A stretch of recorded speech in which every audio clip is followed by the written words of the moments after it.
Welcome to the Easy Peasy Life Podcast. I'm your host, Poppy Lee, and this is the space for midlife women who are tired of feeling overwhelmed and ready for life to feel lighter, calmer, and more joyful again.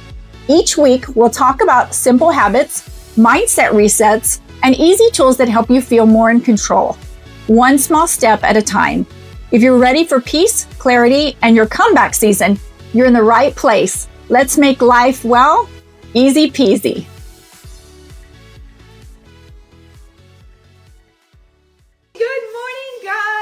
Welcome to the Easy Peasy Life Podcast. I'm #Poppy Lee, and I'm super excited to have you on here today. Good morning. It's a beautiful day in this neighborhood. I hope y'all are having the most amazing day ever so far. Welcome. For those of y'all who don't know, I'm a motivational podcast that comes on Tuesday and Thursday, 9-ish, to pump you up and get you going. I hope you're rest and relax and just enjoying your week. It's already Thursday, so happy Throwback Thursday. Take a deep breath in and take a deep breath out. Welcome, welcome, welcome. For those of y'all who don't know, like I said, I'm #Poppy Lee, and I'm from a little town called Dripping Springs outside of West Austin. If you continue west, you're going to hit Johnson City. And if you continue west further, you're going to hit Fredericksburg, Texas, the home of over 200 wineries and breweries in the local area. And if you're a fellow wine drinker like I am, wine and cheers to good coffee. Good coffee. So welcome wherever you're listening today. Let me know if you're if you're coming to me live, drop a 1 in the comments.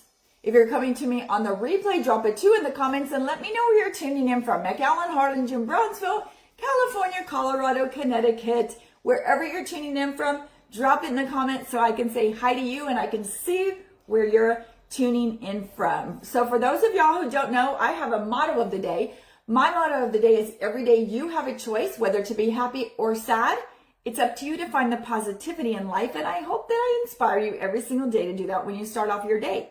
If you know someone who could benefit from listening, please share this podcast so you can brighten up their day as well. So welcome. I also have a mission statement. My mission statement is I will empower women in their midlife to recognize their inner and outer beauty, fostering personal growth and self-confidence every single day of their life. So welcome. I'm so excited to have y'all here today on the Easy Peasy Life Podcast. Thank you so much, guys. I love you so much, and I thank you so much for joining me in today and for taking some time for yourself, because most of us especially midlife, we don't take enough time for ourselves to help us relax, to help us enjoy life, and to help us just focus on ourselves, right? To take care of ourselves. And the reason why I do this podcast, you guys, is not just for motivation. I know I said I'm a motivational podcast. So it's not just you've got this, you can do this, your life is, you can tackle on your life, but the real explanation is for why you're here. Behind the restlessness, behind the boredom, the quiet unease that shows up every day when life just doesn't look good for you. And that's why I'm here today. That's why I'm here to get you up and get you going, to make your life a little bit better, which brings us here today. So today is called The Quiet Signal You're Ready for More, and why midlife makes it louder for you. So let's talk about today. Let me ask you something, and don't answer out loud yet. I want you to just hold on for a second and listen a little bit. Okay? So let's talk about it. My hair's a little bit flat today. Oh my gosh. You know why? It's because it's really humid outside. I was like, why is my hair doing this? It's because it's humid outside. I live in a little town called Dripping Springs outside of West Austin. And in Central Texas, we tend to get some humidity. So that's why my hair is kind of frizzy and freaking out. Anyway, so let me ask you something. Just notice what your body does when you hear it. So pay close attention to the way your body reacts and how you feel inside of you and your emotions. What if the feeling you've been trying to ignore in your life is actually the most honest part of you? So what if the feeling that you're trying to ignore, your body keeps on telling you something? And the reason why I'm telling you this is because most of the time when our body reacts in a certain way and we feel a certain amount of emotions, it's because our body's trying to tell us something. Like, for instance, if we start getting a stomach ache or we start getting a headache. Sometimes we get headaches, and it's signaling to our body that we have too much inflammation, which sometimes sparks from allergies, right? So we have seasonal allergies. And I do too. So our body's trying to tell us, hey, something's going on, right? If your stomach hurts or your body hurts or whatever, something's going on in your body and it's trying to tell you something. So what if the feeling you've been trying to ignore is actually the most honest part of you? Not exhaustion, not burnout, not sadness, not that. Okay, I'm talking about the quieter thing. The boredom you feel when you're busy. The restlessness that shows up when everything is technically fine. The sense that something else exists, even if you can't name it yet. Most women assume that feeling means something is wrong. But what if it means something inside of you is ready? Now, if you notice I'm looking back and forth, it's because I'm streaming live 2 different places. I do have to tell you that because sometimes I'm here and you're like, why is she looking over there? Whatever. I have 2 different phones going on here. I'm getting bigger, y'all. I'm getting bigger. So anyway, let's move on. So what this feels like in midlife, let's talk about that. Midlife boredom just doesn't look like lying on the couch with nothing to do. That's not what midlife boredom looks like. It looks like a calendar full of obligations that don't excite you anymore. Checking things off on a list that feels nothing. Waking up and thinking, is this really it? Like, is this all that midlife's about? Then immediately feeling guilty for thinking that way. Being capable, responsible, reliable, and quietly uninspired. Okay? So how many times do you wake up in the morning and you're like, I'm gonna do this same old, like, is this all? I wrote a checklist. I'm going to check them off. I'm going to do the same thing. Maybe I'm going to do the laundry. Or, like, I have a certain, that's different. Let me get this right off the bat. That's different from something you're used to doing in the morning that you really enjoy doing. Like, I wake up in the morning, I drink half to a whole glass of water. My dogs lick my face. That has to be a routine. I wake up and they already know it because they start barking like crazy. I go and brush my teeth, wash my face, sometimes take a shower. Only if I already took it the night before, then I don't have to take it in the morning, that kind of thing. So then I go and I make up my bed, right? There's certain routines we have, check mark lists in our brain that we don't have to actually do on paper. So I make my bed. They already know, they start getting excited. Sometimes daddy's in the living room watching TV. Sometimes he's not, scrolling on his phone. Then they already know too. So I start getting around. My mama's getting ready. And you know how you talk to the dogs, assuming they understand. Sometimes they do. I'm going to give them that. So I go in the living room or go in the kitchen first. I go in the kitchen. I start making my coffee. They start barking a little bit louder. Then I have to go and change their pee pads because y'all, I have Yorkies. And I will tell you, they are the hardest dogs to train. Pee and poop pads, I have both, one in my bedroom, one in the living room. So I go and I change those, sometimes pick up poop. Ouch. Rick's like, ah! Last night it was funny because he screamed. I was in there in the living room on my computer, and I promise I'll get onto the topic soon. And he was like, I think he said some choice words, but he was like, damn it! And I was like, I knew the light was off because I looked over there and I was like, oh no. And I thought to myself, the first thing I thought was he stepped on a scorpion because we live in the country. And I'm like, oh my God, he stepped on a scorpion. And I'm like, what happened? And he's like, I stepped on poop. And I was like, what? Because usually our dogs don't poop. Not that we have designated times for our dogs to poop, but they don't usually poop at night. Well, sometimes BB gets off track, my little one. And I turn on the light in there where there is a little, and y'all, they poop like you're talking about like this. So there's one poop here, one poop there, one on the pad. So they did a longer one on the pad. And he was like, I stepped on poop. So he like waddled to the kitchen. And he's like, I said, let me get you like a wipey or something. And he was like, no, I need an alcohol pad. And I'm like, what? And he turned his foot over and he didn't wear shoes, obviously going to bed. And it was stuck, a little glove on his foot. Gross! And I was like, oh my God, babe. And I was laughing and he wasn't. Like I freaking didn't want to step on poop. I was ready to go to bed. Anyway, I gave him some alcohol wipes. And then I went and cleaned up the poop. But anyway, there are certain things that you do, and let me kind of go back to subject. There are certain things that you do in your life, and he's on a rigid schedule that he does too at night. And when something interrupts, like stepping on poop, he wasn't very happy about it, because a lot of times in our life, when we're used to doing stuff that we've done for years, right? Somebody puts a wrench in our schedule and we're not happy about it. Now, whenever they do that, we're not happy about it, because the things that we do in the schedule, we're okay with. We've been doing for years. It's totally fine. I'm talking about the stuff when we tend to do things for everyone else. When we tend to do things and we're on schedule, like I said here, we're constantly on schedule doing things, checking things off the list. When we do things subconsciously, when we're like, okay, I got to make up. I don't have to tell myself, get up and brush my teeth, right? Raise your hand in the comments. Do you have to tell yourself to brush teeth? Most likely no. And if you do, you need to really start practicing that. The same thing, make up the bed. I'm on like autopilot. So those are not things I'm talking about in midlife when you're like checking things off the list and you don't feel good, being capable, responsible, and you're quietly uninspired. That's not what I'm talking about. Because if I don't do the things in the morning, it's the opposite effect. If I don't do things in the morning, like my dogs are probably watching over there, watching through the window over here to see when I leave this building, because I'm in a separate office building, because they already know that as soon as I walk in, they're going to get all excited, biting my fingers. Then I'm going to make them breakfast.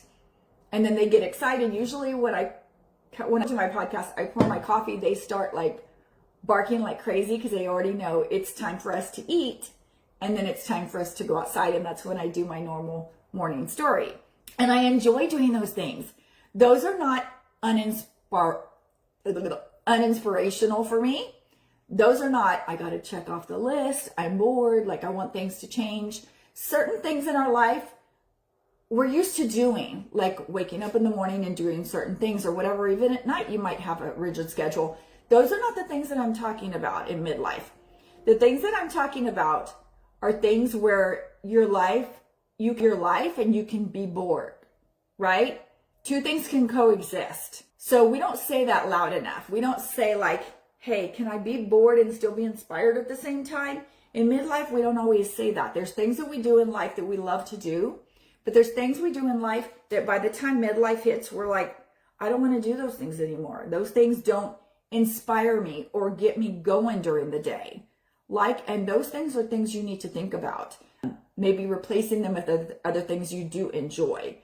So here's why research matters. And this is why boredom matters too. This is what research says. Psychology tells us that boredom activates the brain's default mode network, the system responsible for imagination, meaning making, and future vision. I don't know why I'm twisting my words.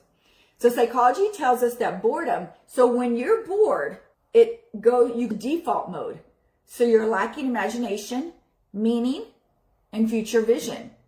So when you're not excited about something that you're doing, all of a sudden you're just like going through the motions and you're not excited about doing it, because that also in your brain, research tells us that it turns off your imagination and literally your excitement mode in your brain. That means boredom isn't your brain shutting down. It's your brain opening up. It's your inner system saying this version of life isn't stretching me anymore. It's not getting me out of my comfort zone. It's not challenging me. Because I will tell you, one thing that will get you up is challenging you and you having goals. And here's what's important. Midlife is often the first time women have enough self-awareness to feel that signal clearly. So normally when you're in your 20s, your 30s, even your 40s, you don't make that realization. I don't know what it is about midlife where you're like, I'm bored. This is not exciting anymore. My imagination and my creativity's turned stuff like that. We don't really notice that, I think, in our 30s and 40s because we're still raising kids and we're still focusing on our career and things like that. Not that you're not focusing on it now. It's just that now in midlife, since your hormones and everything changes, your body changes and your mind changes and your brain changes. And that makes you realize certain things you didn't realize before. So things that are not exciting you, things that didn't that in your 30s and 40s don't excite you as much anymore. If you're ready for simple ChatGPT prompts that make life easier, grab my free guide at easypeasyprompts.com/busywoman's guide. It only takes a minute and it's made for busy women who want quick wins and less overwhelm. So earlier in life, we were busy surviving, building, caretaking, proving, like I said, and now the noise quiets just enough for your signal to come through to where you're like, not so exciting anymore. So here's a quote, and this is one of my favorite authors, How to Be a Badass by Jen Sincero. If you haven't listened audibly to that book or you haven't read that book, get it. That's one of the books that has changed my life. How to Be a Badass by Jen Sincero. And she has several versions. All her books are good. But one of the things that I wanted to do for you guys here is I wanted to talk a little bit about her and her book during my podcast, because I was like, you know what? She has influenced my life so much. I feel like that's me giving back to help you become a better version of yourself. So here's what she says. Here's the truth that echoes through you are a badass, okay? And things that I learned along the way. Listen to this. Discomfort doesn't mean you're doing life wrong. It often means you're standing too close to your own potential. Let me say that again. Discomfort doesn't mean you're doing life wrong. It often means you're standing too close to your own potential. Let that sit for a minute. Because boredom is uncomfortable, not because life is bad. You can still be bored in your life, and it doesn't mean your life has no purpose. It doesn't mean your life doesn't have any meaning.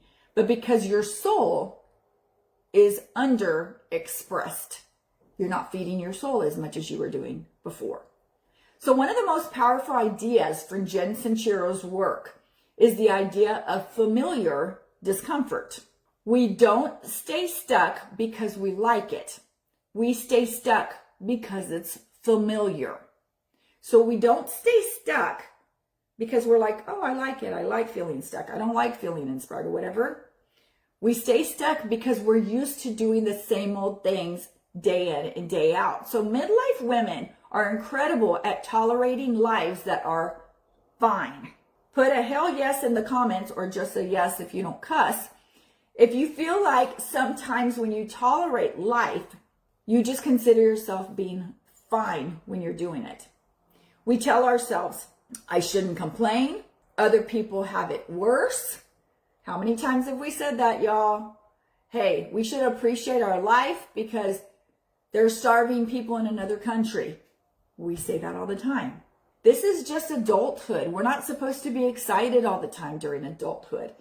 At least things are stable in my life, right? It could be worse. But stability without meaning eventually turns to numbness or no feeling at all.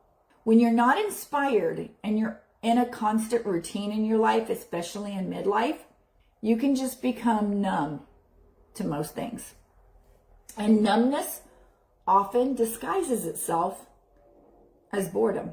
So let me slow down and ask you honestly, do your days blur together even though you're busy? So do you feel like my day just went through, I don't know what happened, right? I went through my day and it was like a freaking blur and I don't know what happened. I went through so much of a routine, lack of inspiration, whatever, but your days blur together even though you're busy, right? But is it inspiration in your life? Do you feel excited to do it every single day, or does it feel like boredom? Do you feel restless when things finally get quiet? So things are quiet and you're in a routine and you're like, oh my gosh, like I feel like I need something else in my life. Do you fantasize about something different than immediately shutting it down? So if you're like, I'm meant for more, I'm meant to do things, I'm meant to do more than this, I want to be creative, I want to be excited, but you're like, but I'm in midlife, I need to slow down. Because when we talk about midlife, we talk about retirement, we talk about laying down and putting your feet up and watching TV. We're talking about midlife. Hey, we're supposed to be starting to chill out. We've been doing things for everybody all our lives, and we've been on the go and hustling, go. Let me make as much money as I can. Let me start a business and do this for the kids. And let me go to appointments and soccer games and all this kind of stuff and making dinner and breakfast and everything else. But then all of a sudden midlife comes and we're not doing so much of that anymore because our kids are mostly self-sufficient. And you're like, now I'm supposed to kick back. I'm supposed to take a breath. And my life is not supposed to be so exciting anymore. And then we realize, wait, why can't it though? Now this is supposed to be me time. So why can't I be excited? Do you feel guilty for wanting more when nothing is technically wrong? Do you fantasize about something different in your life? If this is yes for you, then listen closely. You are not broken. You are not ungrateful. You are challenged at the soul level. So if you feel like there's more that you need and you're not satisfied and you're bored in your life, it's because your soul needs more. Your soul is bored. So here's why this hits midlife. And here's a research number 2. Here's the second I didn't know that moment. As people mature emotionally, dopamine-based motivation decreases, while meaning-based motivation increases. Let me say that again.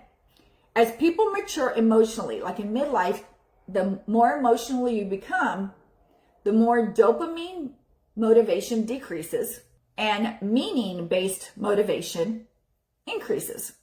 What's the translation? Hustle stops working, achievement stops satisfying, checking boxes stops fulfilling your goals, but purpose starts whispering, you are here for more. You're here to do more.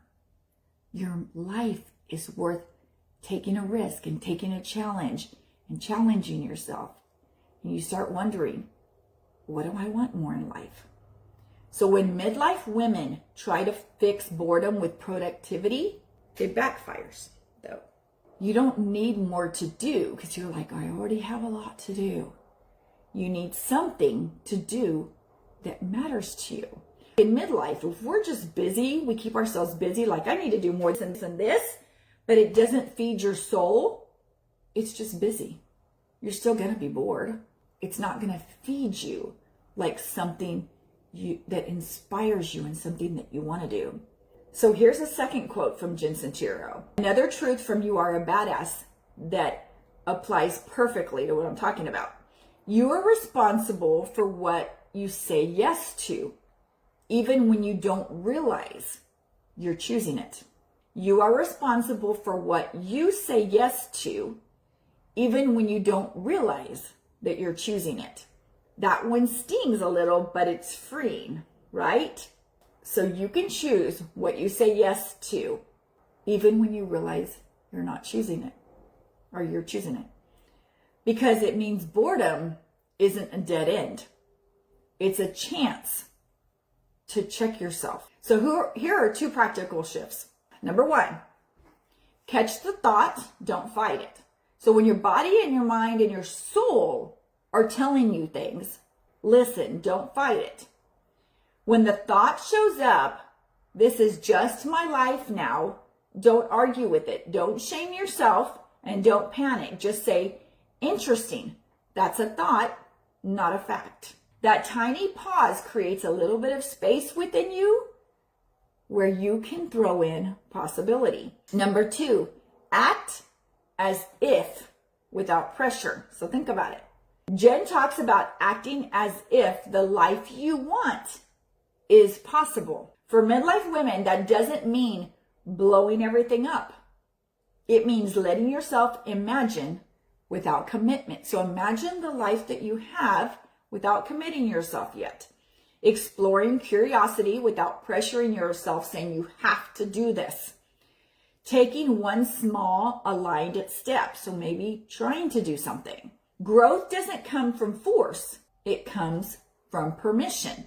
So one of the things I've done lately is I decided to join another business, right?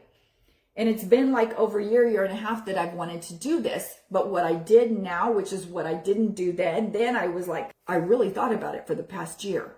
I focused. I thought to myself, I don't want to bring something into my life where I'm going to do it just because I feel like it's a check mark that I have to check off, right?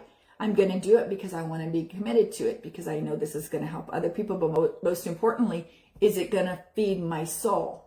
It's a Christian-based company. It's going to feed my soul. It has amazing support system. It's going to feed my soul. Am I going to have to do it like I did in the past and do everything by myself and stress myself out? No. So those things are things you need. If you want to start something new in your life or do something you haven't done before because it feeds your soul, don't rush into it. That's one thing that we try to not do in midlife, is we know for some reason, and research has shown that in midlife, for some reason, we women, we think like this is the end all be all. We can't do anything in our lives. Research shows that midlife women they underestimate the amount of life that we have by 25 to 30 years.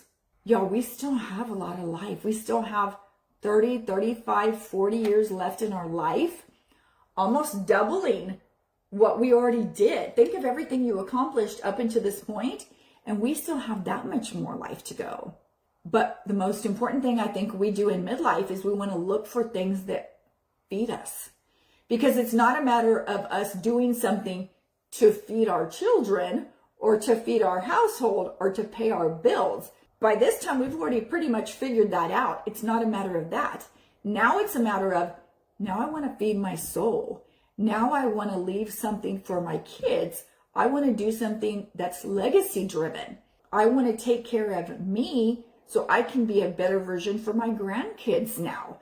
I don't want to do things. Now we think, I don't want to do things to waste my time. I want to do something to feel my soul, because it's not a matter, for me, I don't know about you guys, but it's not a matter of the quantity of life I'm going to live at this point on. It's the quality of life that I want to live. Do I want to live to, and people I've talked to sometimes they're like, I don't want to live to 85, 90, 95 because I don't want to be in a wheelchair and feel sick and everything. What if you didn't have to? What if you fed your soul and your mind, which is your stomach, which in turn feeds your immune system, which helps you live healthier lives? And I said the other day, I was like, if you don't use food as medicine, you're going to eat medicine as food. I think that was it. You're going to eat medicine as food. And the older you get, if you don't eat the right things and take the right things, you're going to be sick when you're 85 and 90 and 95, and you're going to be miserable. But that's not only your body, that's your soul. Like if you don't feed things from now on that feeds you spiritually, emotionally, then you are going to start being affected. Your physicality is going to start being affected. You're going to start getting sick. And I don't know about you, but I don't mind living it to 100 as long as I live happily and I'm feeding my soul. Does that make sense? And if I'm taking care of my body along the way, then I'll be happy and I don't have to look forward to being sick and not wanting to live a long life. So it's not the quantity of life that I want to live. It's the quality of life I want to live it until I'm 90, 95. My sister texted today, and she was like, I spent some time with Dad yesterday. And she said, and his doctor said, because he has one little thing wrong with his prostate or whatever, he only takes one medication and he's 88 years old. I was like, oh my gosh. And he walks a mile every morning. He's super, super healthy. And the doctor told him he could live another 10 or 15 years. And that's because he's taken care of. He has a barn thing in the back that he's built. He fixes watches. He paints. He does things what? That feed his soul. Learn from your elders, especially if they're super healthy and their life is full of soul and happiness and everything. Learn from them, because especially if you're related to them, it's really important for you to do what they did if they lived and are living a healthy life. I was like, I'm picking my dad's brain, and I'm like, what did you do, Dad? What are you doing? What are you doing? Well, he's drinking a lot of water. He didn't always love to drink water, but water's important. He ate really good meals. He took good supplement vitamins, and he walked. He said, keeping active is so, so important. And I know that because in midlife, I've had to learn this a little bit the hard way, but keeping super active. And Belle's on here. She's amazing. She sent me, I don't know how many videos, and Belle is super amazingly fit. And look at her daughter, Chloe. Her daughter has followed in her footsteps because she's like, I love my mom. I want to be like my mom. My mom is super healthy. She eats amazing and everything. And so Chloe has followed in her mom's footsteps. She's amazingly healthy. She has done gymnastics in the past. She's amazing. So we as children need to follow either opposite effect of our parents or in our parents' footsteps because we have their genetic line, right? And so it's important for us to make sure that what is my dad doing? Walking a mile every morning. Okay. I need to get up and do something. I either go to the gym, go walking, do something every single morning. I need to do that every single morning, 20 minutes, 30 minutes, whatever it is, because that's what my dad did. And I'm a lot like my father. So I need to do that. He drinks a lot of water. I need to drink a lot of water. He eats good food, takes good supplements. I need to find out what he takes. All those things are super, super important for us to live a soulful life. Because if my dad's 88 and the doctor says he can live another 10 to 15 years, y'all, and the rate that he's going, he could live 95 to 100, 101. Wow. And be healthy. His sister, my Aunt Beverly, is in her 90s and she is walking in Italy. She went to Japan. She went to China. She went with her son, Richard, and his wife, Peggy, and they went walking everywhere. She's in her 90s and she's traveling. Amazing. But the key is to be active and do things that feed your soul. So I'm going to give you a ChatGPT moment. I'm going to switch gears a little bit. I'll give you a practical example. So I used to go to Google, and y'all know me. I love support and I love going to Google, but now I go to Google on steroids, which is ChatGPT. So not because I want more noise, but because it helps me name what I'm feeling, explore ideas, and turn restless into clarity. That's what good tools do. So you want to do things that strengthen your life, that make you, that challenge you, but also help you too, because we in midlife don't necessarily have all the answers, although sometimes we think we do. And that's what good tools do. We always need good tools. They don't overwhelm you, but they support your thinking and helping you do things. So let's move on. The question that opens the door. What should I do next? You're like, okay, Poppy, I listen to you. I'm listening to you. So instead of asking, what do I do next? Try asking this. What am I bored of pretending is enough? So what am I bored of doing? And I tell myself often, that's enough. I'm tired of doing it, right? I want you to sit with that. Think to yourself, what is something that I do? And I'm like, it's not feeding my soul anymore. You don't need the answer today. Don't worry about thinking about it today. But I just want you to think about this for the next couple of days. So what is something that you do in your life? You're like, it's not feeding me anymore. I'm bored doing it. I've been doing it for 10, 15, 20 years already, and it's not feeding me anymore. I need to think about doing something else instead of that. I want you to think about that for the rest of the day. And I want to leave you with this, that quiet feeling that you've been trying to ignore. It's not a flaw. It's information for you to pay attention to. It's your inner wisdom saying you're ready for something more aligned in your life. Boredom doesn't mean you're failing. It means you've grown. And growth doesn't demand that you rush.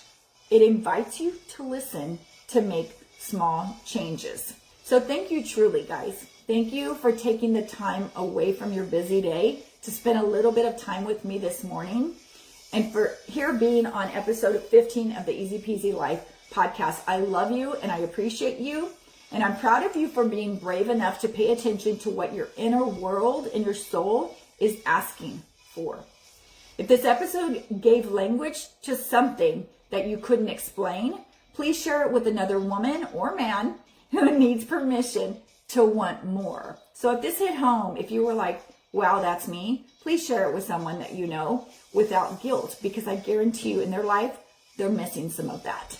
So your restless is not random. Your curiosity is not a problem. And your next chapter, it's already calling you. So I love you so much. Thank you for joining me. Let's go. Bye, guys. Thank you for listening to the Easy Peasy Life Podcast. If today's episode encouraged you, make sure to follow and subscribe so you never miss one. Don't forget to grab your free guide at easypeasyprompts.com/busywomen's-guide. It's perfect for busy women who want life to feel easier.